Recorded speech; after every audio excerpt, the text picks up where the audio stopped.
Amém, graças a Deus. Vamos abrir, queridos irmãos, nesta noite, esta última noite de 2018, já iniciando o ano de 2019, debaixo da graça do Senhor, debaixo da sua bênção, e para nós é um privilégio saber que nós chegamos no final de mais um ano sendo sustentados pelo Senhor. Até aqui nos ajudou o Senhor, e por isso estamos alegres, não é? Fomos ajudados pelo Senhor. Se nós chegamos aqui hoje, é tão somente pela misericórdia e pela provisão divina. E Deus vai continuar nos abençoando. Quanto tempo a gente viver sobre a face da terra, a bênção do Senhor não se apartará de nós. Vamos abrir a palavra do Senhor no Evangelho de Marcos, no capítulo 10. Vamos ler a partir do verso 17. Vamos finalizar este ano pensando sobre as nossas conquistas, o que realmente é importante para nós. Marcos, no capítulo 10, vamos ler do verso 17 em diante, até o final, até o verso 31.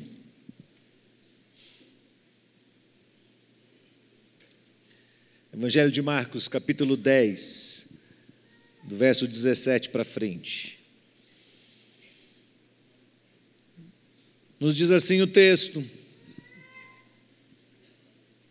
pondo-se Jesus a caminho, um homem correu ao seu encontro e, ajoelhando-se diante dele, perguntou-lhe: bom mestre, que farei para herdar a vida eterna?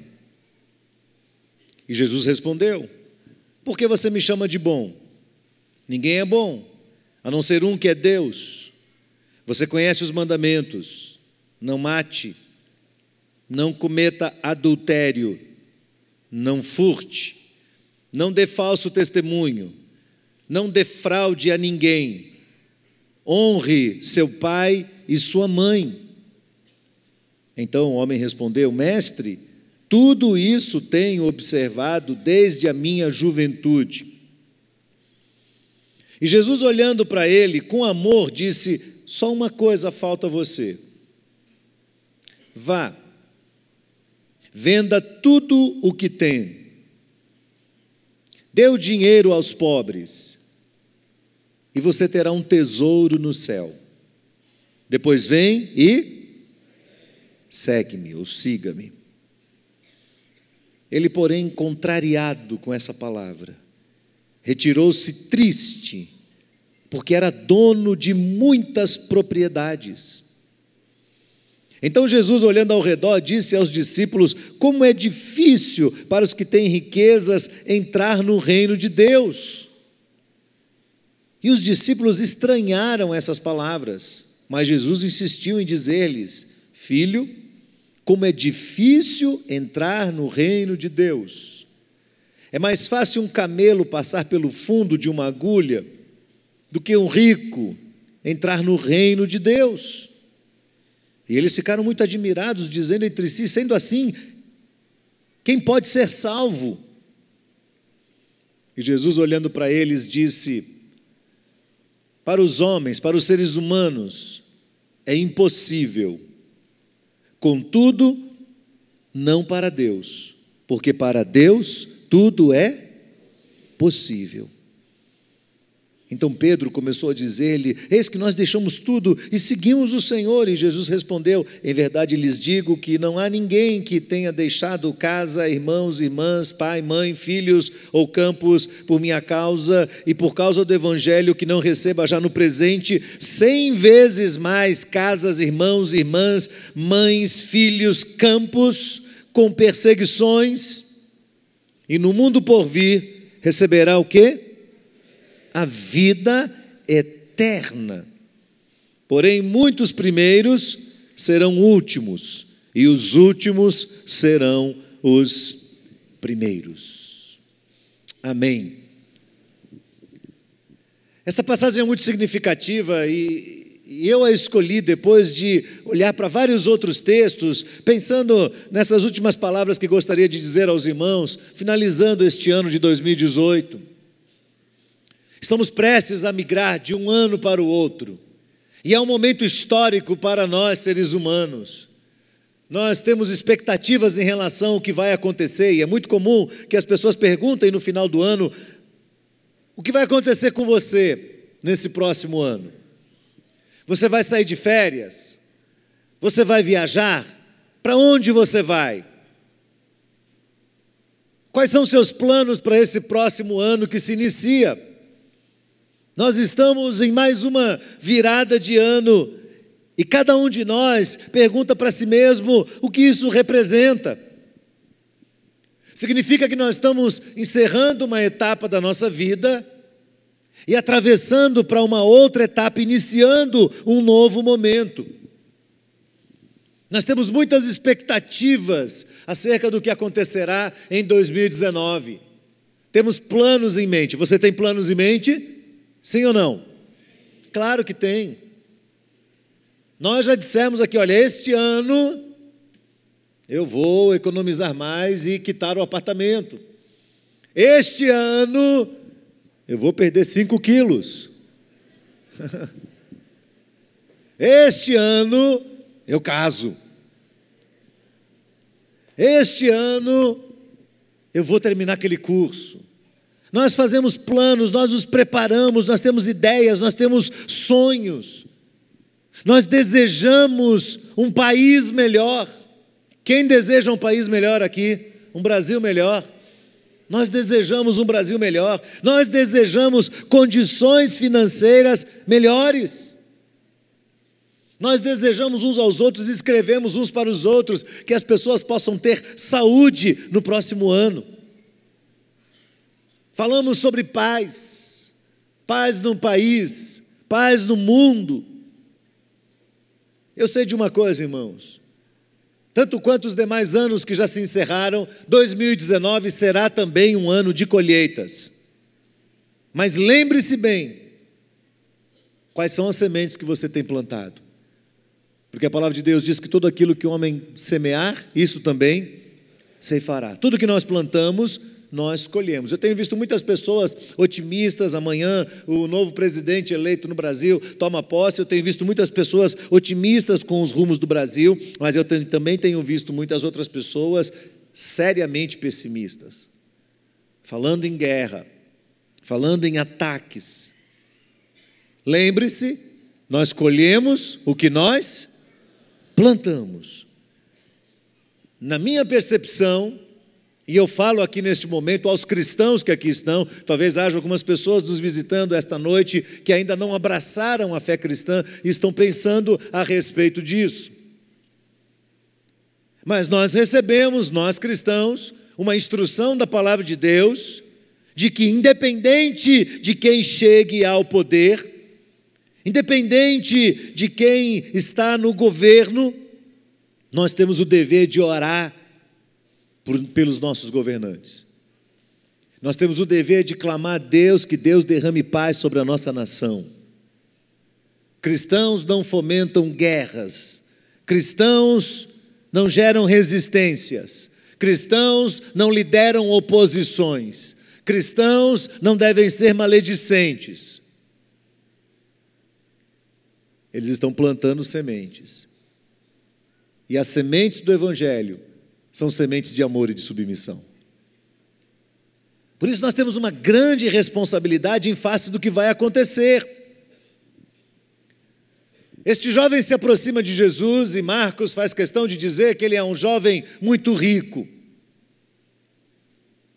Este fato foi um fato tão marcante que 3 dos evangelistas o narram. Mateus fala sobre ele, Marcos fala sobre ele e Lucas fala sobre ele também.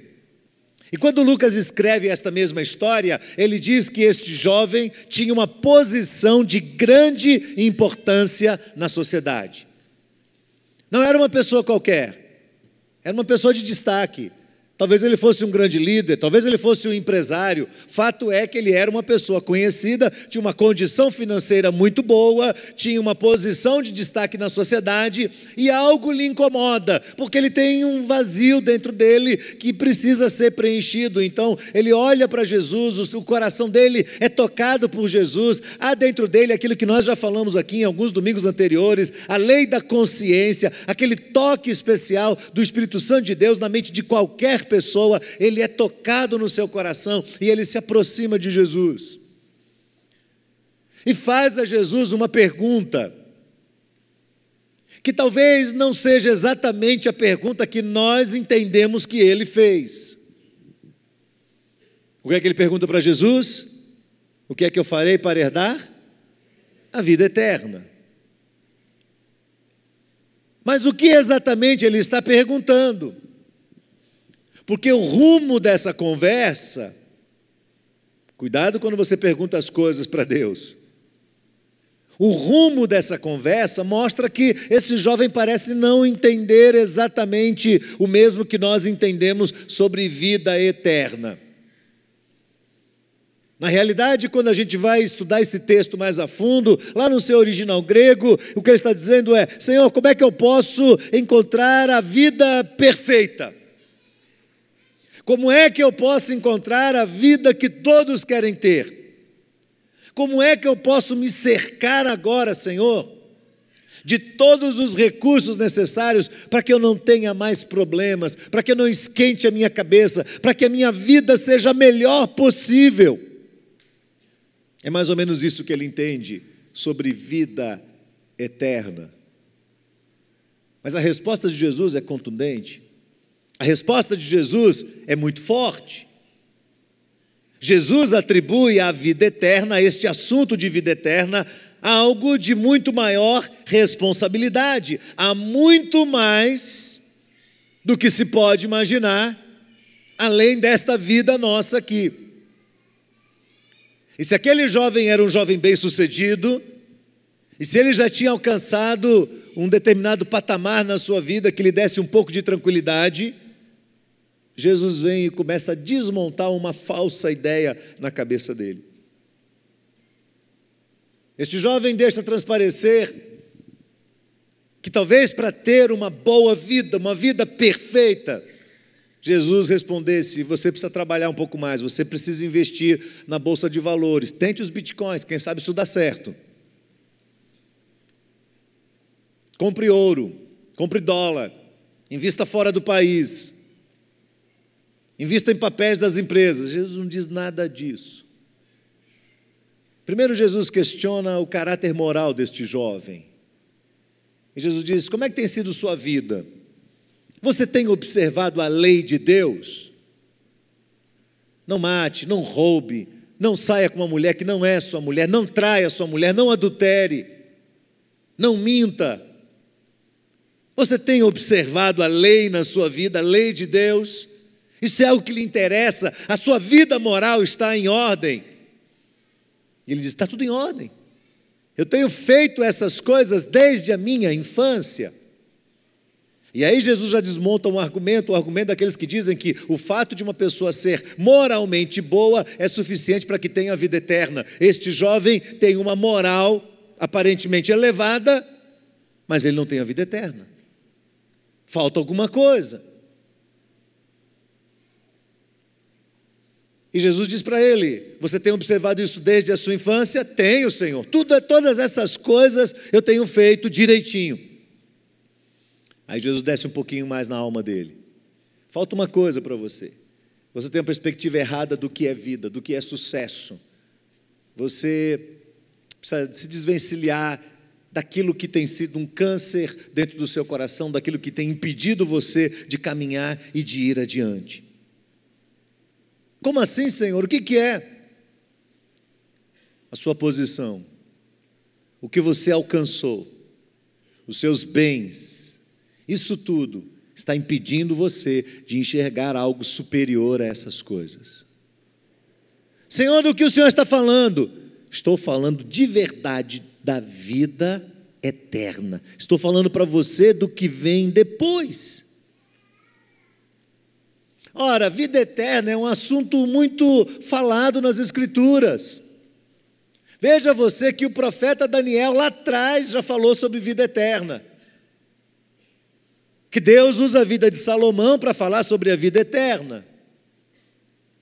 Que Jesus, por várias vezes no Evangelho de João, fala sobre vida eterna. Deus amou o mundo de tal maneira que deu seu único filho, para que todo aquele que nele crer não pereça, mas tenha a vida eterna. E ele continua falando, e a vida eterna consiste em conhecer a Deus em profundidade, entregar-se a Ele.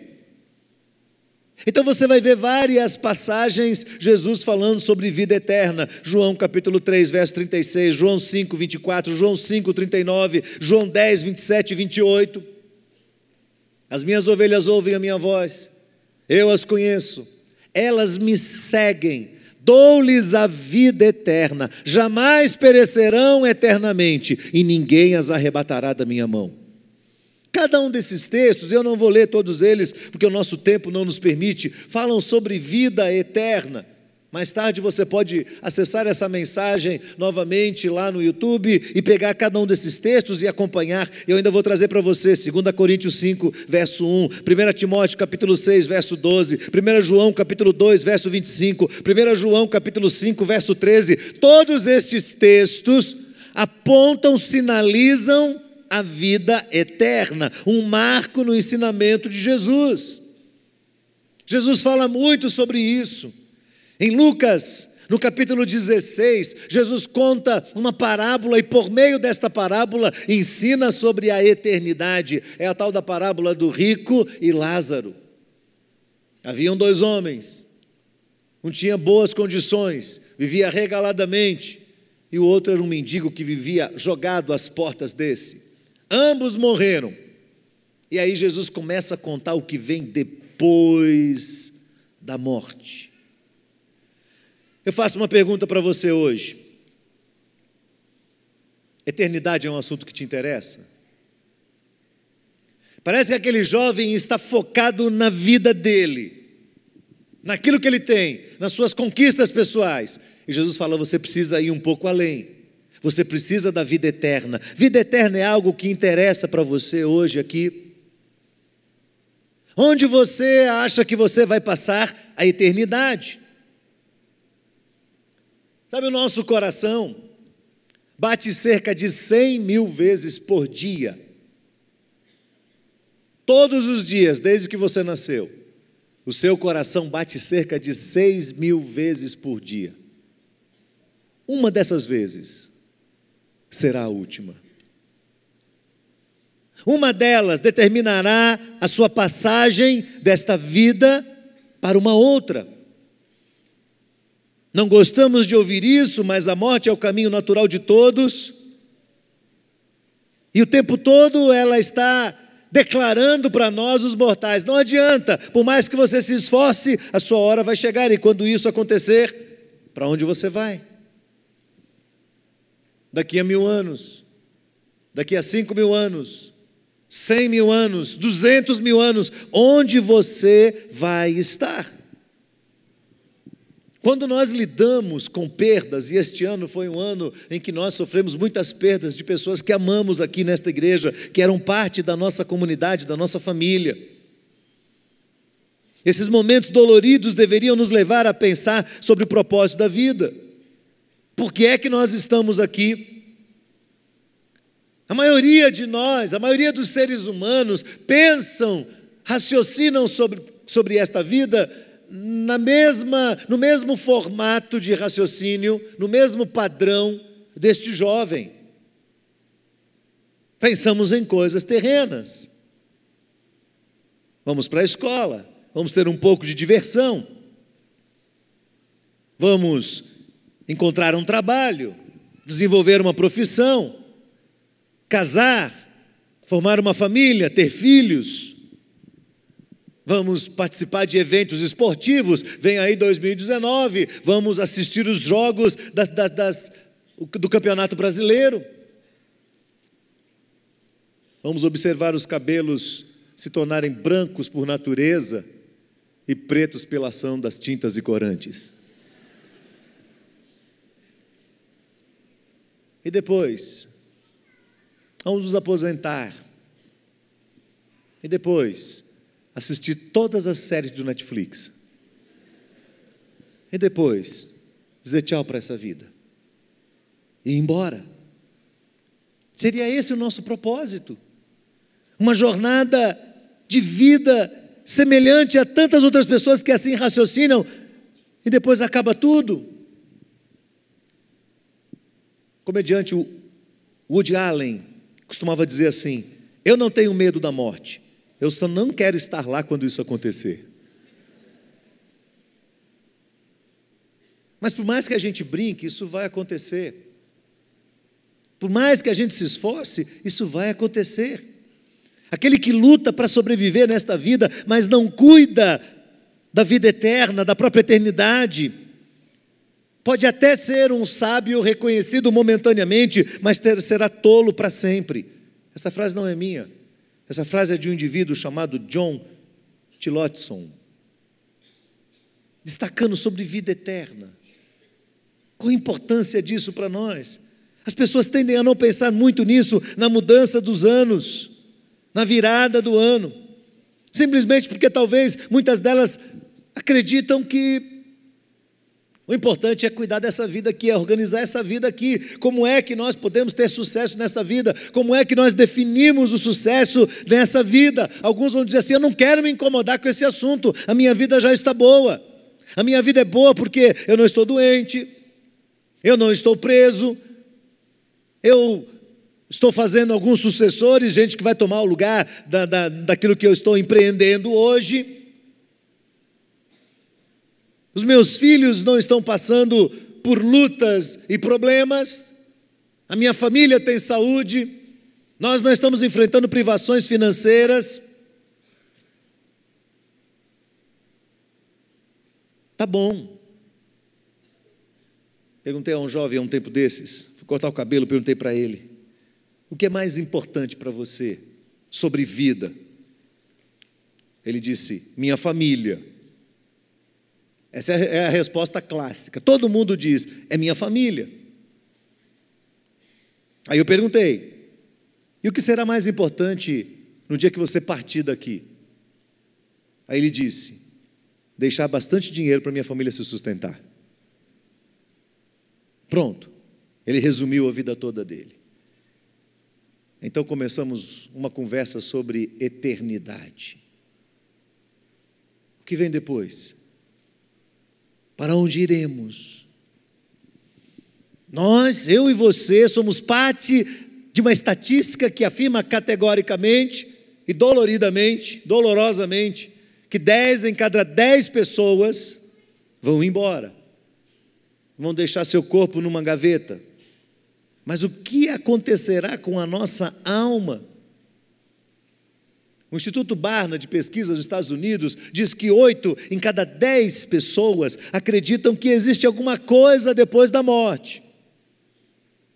Ou seja, 79% das pessoas acham que nós temos uma alma imortal e que elas vão estar daqui a um tempo na ausência ou na presença de algum Deus, de alguma entidade, de alguma coisa. E aí vem, o hinduísmo ensina que vai haver reencarnação com base no karma. E diz que as pessoas boas serão recompensadas e as más serão reencarnadas e reencarnadas e reencarnadas até se purificarem e se tornarem melhores. O islamismo diz que existe um rígido inferno, mas existe também um paraíso e que o martírio pessoal é o caminho para o paraíso. Os budistas acreditam que haverá diferentes encarnações até que eles encontrem a última encarnação perfeita, que é o nirvana. Os ateus e agnósticos acreditam que não haverá consciência sobre a morte. Eles chamam a morte de cesto do lixo. O cesto do lixo que será queimado, a finalização de todas as coisas. O movimento Nova Era acredita em várias teorias que misturam essas anteriores. Os judeus acreditam que existe céu e que existe inferno e que as suas ações serão recompensadas após a morte, a depender dos atos praticados rigorosamente segundo a lei e os padrões da religião judaica. Mas e você, o que você acredita? Qual o seu pensamento? O que virá nesse próximo ano? O que vem depois dele? O que vem no final da sua carreira? Porque as suas convicções lhe definem. Você precisa ter convicções, porque elas vão definir quem você é. São possibilidades. Mas, pastor, esse assunto não é um assunto muito pessoal, que tem a ver com fé pessoal. Olha, fé é alguma coisa que todos nós exercemos, o tempo todo nós exercemos fé. Quando você dirige um carro e você passa no sinal verde, você precisa ter fé que o outro motorista vai parar no sinal vermelho. Você está sentado em cima de um banco aí e você tem fé que esse banco não vai quebrar e você vai cair no chão. Você toma um avião ou toma um ônibus e você não sabe quem é o piloto, quem é o motorista. Você não o conhece. E, no entanto, você tem fé de que ele vai levar você ao seu destino final. A questão não é o simples fato de ter fé, mas qual é o objeto dessa fé? Quem é que está falando? Quem é que está conversando com esse jovem? Não é uma pessoa qualquer, querido. É Jesus Cristo, o Senhor de todas as coisas. E Jesus Cristo, o Senhor de todas as coisas, está dizendo para ele: você precisa se preocupar com a sua vida eterna. Cada dia que passa, nós estamos mais próximos do dia em que nós iremos partir. Cada ano que nós viramos, nós estamos mais próximos da nossa redenção. Vamos abdicar da nossa posição neste mundo para que outra pessoa tome o nosso lugar, ainda que temporariamente. Isso irá acontecer. Não importa se você tem uma crença, se você tem uma fé, isso vai acontecer com cada um de nós. É uma realidade que atinge todos nós e nenhum de nós consegue escapar. E neste caso aqui, a fé não tem a ver com contingências, a fé tem a ver com o que Jesus Cristo está falando. Então eu queria fazer uma proposta para você, finalizando a minha palavra.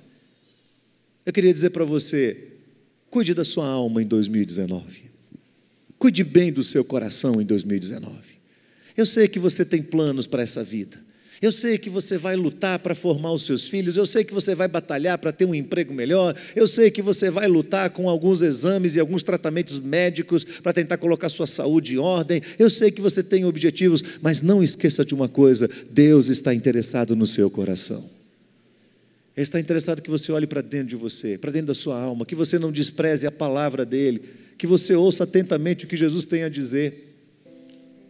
Aquele jovem sai triste dali, chateado, e Jesus une-se aos seus discípulos e diz: como é difícil as pessoas entenderem isso, como as pessoas estão arraigadas a essa vida.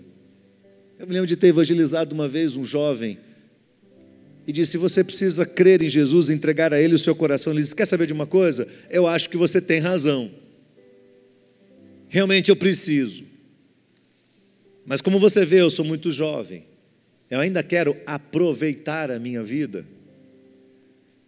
Eu disse: você tem um conceito falso acerca do que é aproveitar a vida. Você está desperdiçando sua vida, você está perdendo grandes oportunidades. Eu sei que você deseja ter um ano extraordinário em 2019, e eu tenho orado, e hoje todas as mensagens que eu repliquei, todas as mensagens que eu devolvi, eu disse para as pessoas: eu estou orando para que 2019 seja um ano em que a paz de Deus seja derramada sobre nós. Eu tenho orado por isso, eu tenho pedido isso na vida de pessoas, dos meus amigos, dos meus irmãos em Cristo, das pessoas que eu conheço, das pessoas que fizeram contato comigo. Eu tenho replicado o tempo todo dizendo: eu estou orando para que este ano de 2019 seja um ano de grande paz no seu coração. Até porque eu sei, irmãos, que a paz de Deus, que excede todo entendimento, quando ela guarda o nosso coração, independe se a gente passa ou não por lutas e tribulações. Se você me perguntar: você acha que o ano de 2019 vai ser um ano fácil? Acho que não. Acho que não. Eu acho que vai ser um ano de lutas como qualquer outro foi. Nós encerramos 2016 e eu disse: 2017 vai ser um ano mais fácil. Foi difícil. Encerrou 2017, eu disse: estou orando a Deus para que 2018 seja mais fácil. Não foi mais fácil. Mas eu posso dizer uma coisa para você: a graça de Deus não nos abandonou em nenhum momento. Passamos por tempestades difíceis, por ondas bravias do mar sobre nós, mas Jesus estava conosco naquele barco ali, e tem estado e tem permanecido. 2019 está chegando. Cuide da sua alma, cuide do seu coração. Se você ainda não é um cristão, considere tornar-se de verdade um cristão, não um religioso.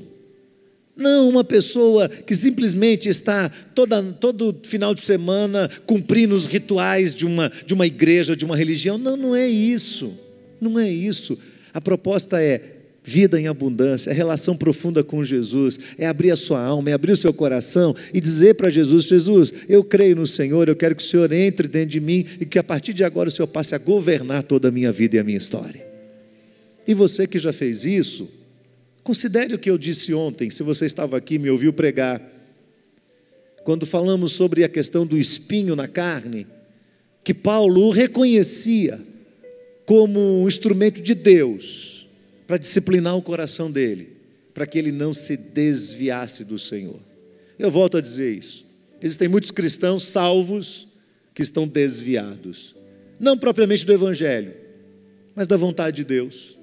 Estão criando sérios problemas para si mesmos, para suas famílias, estão sendo inúteis a esta vida e a história, porque não conceberam ainda a grande importância e o impacto da sua missão sobre a face da terra.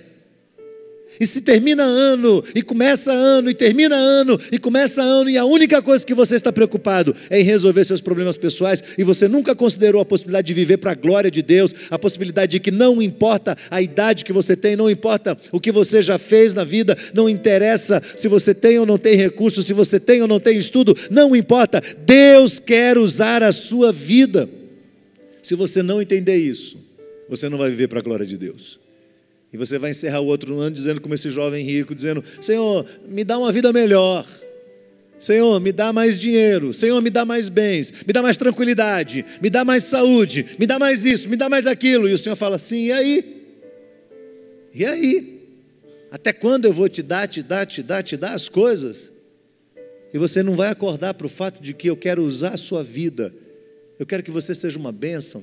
Eu quero que outros sejam abençoados através de você. Eu quero que pessoas que não têm a mesma riqueza, seja riqueza física, seja riqueza financeira, ou seja a riqueza de alma que você tem, e você aprenda a dividir isso. Você aprenda a rasgar o seu coração e ser uma bênção na vida dos outros. Que Deus nos ajude, irmãos. Que 2019 nós possamos ter coragem de abraçar a fé cristã com tamanha responsabilidade, com tão profundo amor, que se necessário for abrir mão de algumas coisas pessoais nossas, a gente não se entristeça, mas a gente confie que Deus vai usar a nossa vida, que Ele vai multiplicar o que temos, o que somos, que Ele não vai nos dar, que Ele vai nos dar família, que Ele vai nos dar pessoas, que Ele vai nos dar recursos, tudo o que for necessário para que a gente viva para a glória e honra do nome dEle.